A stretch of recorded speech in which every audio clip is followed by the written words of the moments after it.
Assalamualaikum warahmatullahi wabarakatuh. Perkenalkan, nama saya Azan Muhammad Akbar, NIM 1914030016.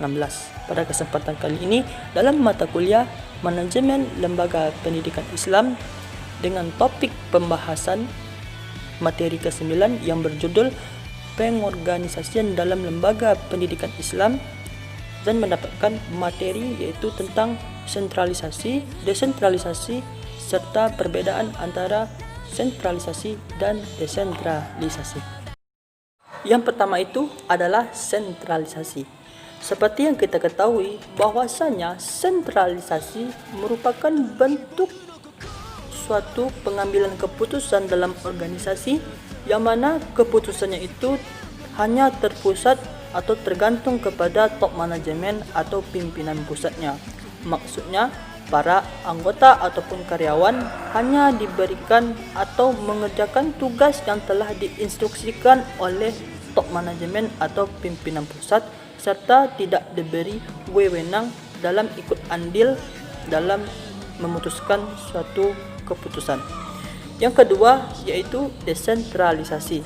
Desentralisasi ini merupakan kebalikan dari sentralisasi. Desentralisasi ini memberikan wewenang kepada para anggota atau karyawan dan bisa ikut andil dalam memberikan keputusan yang mana keputusannya ini bisa dipertimbangkan oleh pimpinan pusat atau top manajemen.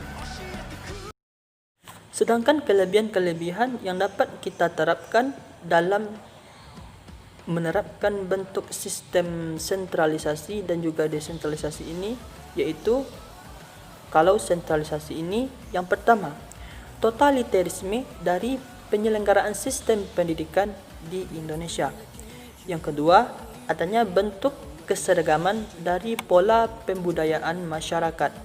Yang ketiga, organisasi yang akan menjadi lebih khusus dan efisien, serta seluruh aktivitas dari organisasi tersebut menjadi semakin terpusat dan kemudahan dalam pengambilan sistem kesuaraan.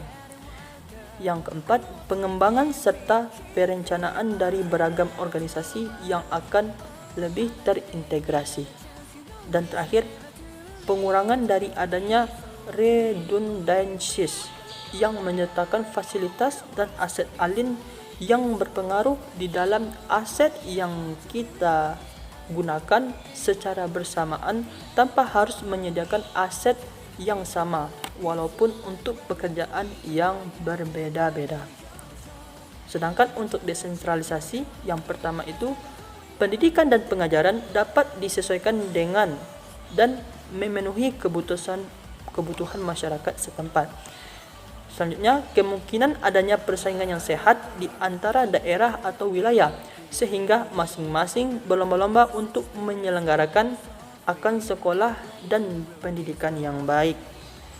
Yang ketiga, kepala sekolah, guru-guru, dan petugas-petugas pendidikan yang lain akan bekerja dengan baik dan bersungguh-sungguh karena mereka dibiayai dan dijamin hidupnya oleh pemerintah dan masyarakat setempat. Tiada gading yang tidak retak. Dari kelebihan-kelebihan yang telah disebutkan di atas, ada juga kekurangan-kekurangan yang ada pada sentralisasi dan desentralisasi. Yang pertama itu sentralisasi. Kekurangannya yang pertama, bahwa administrasi yang demikian cenderung kepada sifat-sifat otoriter dan birokratis. Yang kedua, organisasi dan administrasi berjalan sangat kaku dan seret karena garis komunikasi antara sekolah dengan pusat tidak lancar. Yang ketiga, karena terlalu banyak kekuasaan dan pengawasan sentral sehingga timbul penghalang-penghalang inisiatif setempat yang mengakibatkan hasil pendidikan yang sedang atau sedikit saja. Untuk kekurangan dari desentralisasi, yang pertama, karena otonomi yang sangat luas, kemungkinan program pendidikan di seluruh negara akan berbeda-beda. Hal ini dapat menimbulkan perpecahan antar bangsa nantinya. Yang selanjutnya, hasil pendidikan dan pengajaran tiap-tiap daerah atau wilayah sangat berbeda, baik mutu, sifat, ataupun sejenisnya, sehingga menyulitkan pribadi murid dalam mengaplikasikan kemampuannya. Selanjutnya, kepala sekolah, guru-guru, dan petugas pendidikan lainnya akan cenderung menjadi anggota yang materialistik. Selanjutnya, penyelenggaraan dan pembiayaan pendidikan yang diserahkan kepada daerah setempat mungkin akan sangat memberatkan beban masyarakat setempat. Sedangkan perbedaan sentralisasi dan desentralisasi ditinjau dari beberapa aspek berikut. Yang pertama, aspek hierarki pengambilan keputusan. Sentralisasi itu hanya pengambilan keputusannya itu terpusat kepada pimpinan pusat atau top manajemen.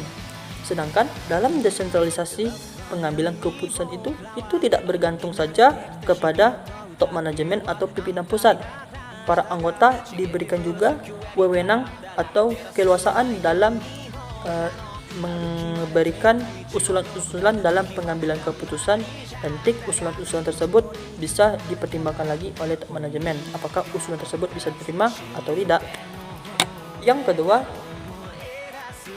ditinjau dari reaksi atas permasalahan. Dalam sentralisasi itu, kalau ada terjadi suatu permasalahan, maka itu cenderung dalam menyelesaikan permasalahan itu agak sedikit terlambat, dikarenakan yang bekerja itu dalam memutuskan atau menyelesaikan masalah itu hanya pimpinan pusat saja.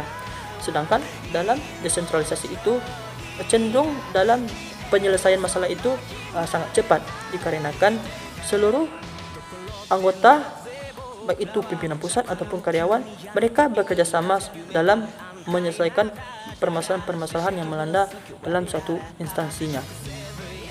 Yang ketiga, dari segi aspek keterlibatan bawahan. Dalam sentralisasi itu, partisipasi dari keterlibatan bawahnya itu sangat kurang.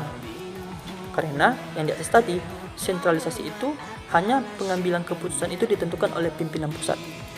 Sedangkan desentralisasi itu partisipasi anggota ataupun bawahannya itu sangat berperan besar dan ikut andil dalam memutuskan perkara-perkara yang bisa dijadikan pedoman nanti secara bersama-sama.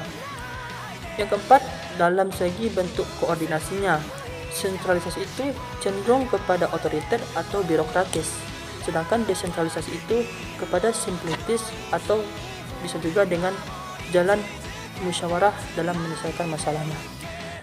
Yang terakhir yaitu dari segi inovasinya, sentralisasi itu cenderung menghambat inovasi-inovasi baru karena pemikirannya hanya satu dalam mengembangkan ide-ide.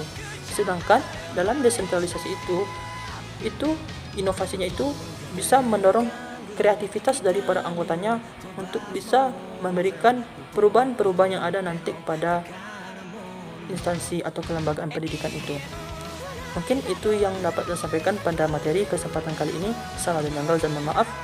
Assalamualaikum warahmatullahi wabarakatuh.